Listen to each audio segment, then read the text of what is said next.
Vous avez appris qu'il a été dit œil pour œil, dent pour dent. Eh bien, moi je vous dis de ne pas tenir tête aux méchants. Matthieu 5, 38. Qu'est-ce que la vengeance? Sinon, d'abord une attitude du cœur. La justice humaine est ce qu'elle est. Elle se heurte à ses inévitables limites. Le grand obstacle sur lequel elle bute nécessairement consiste en ceci, qu'elle ne peut sonder les reins et les cœurs. Elle se limite forcément à une justice du donnant-donnant. Elle condamnera un criminel même si celui-ci, après un temps de prison préventive, n'a plus un cœur de criminel. En fait, elle condamne en ce cas quelqu'un d'autre, un être nouveau, qui n'est plus celui du début de l'instruction. Comment pourrait-elle échapper à cette embûche? En cela, et sans supposer aucune tare fondamentale, elle fait obstacle à la justice de Dieu qui considère ce qu'il y a au fond du cœur.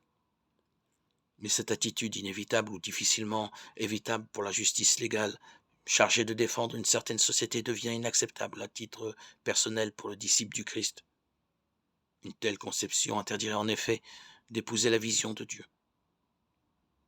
Dieu est miséricordieux et pour lui, aucune affaire n'est jamais jugée, aucune cause n'est jamais entendue. Il est toujours possible de repartir à zéro.